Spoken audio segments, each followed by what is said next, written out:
হোৱাৰ মূল কাৰণে হ'ল তাত অবৈধভাৱে যিকোনো জেগাত টমটম টেম্পোবিলাক ৰাখি থয় আৰু তাতে এটা স্পীড ব্ৰেকাৰ লাগিছিল, সেই স্পীড ব্ৰেকাৰো নাই তাত, সেইকাৰণে এক্সিডেণ্টটো হ'ল, নহ'লে এক্সিডেণ্ট নহ'লহেঁতেন। মূলতঃ কিন্তু অবৈধভাৱে টেম্পো আৰু টমটমখিনি ৰখাৰ অভিযোগ উঠিছে, কি ক'ব আপুনি?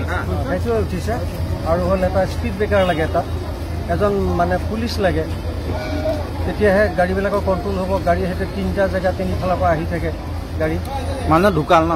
ঢুকাল। কি নামটো তেখেতৰ? শৰৎ মহন্ত।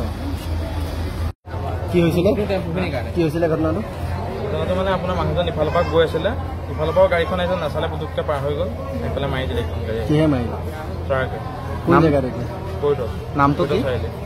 শৰৎ চন্দ্ৰ মহন্ত। মৃত্যু হৈছে। তেওঁৰ ঘৰ ক'ত? উদুৱনি। বয়স কিমান হ'ব তেখেতৰ? বয়স 75। কিহৰ কাৰণে এক্সিডেণ্টটো হৈছে? কিহৰ কাৰণে মানে ধৰক ইফালৰ গাড়ী মটৰ জাম হৈ আছিলে। ৰাইজে অভিযোগ দিছে কিন্তু টেম্পোখিনি অবৈধভাৱে পাৰ্কিং কৰে। আমিও ইমান সময়ত ৰখা নাই ন, পুতুককৈ আমি ইফালে ৰখি থাকোঁতে দেখিছোঁ।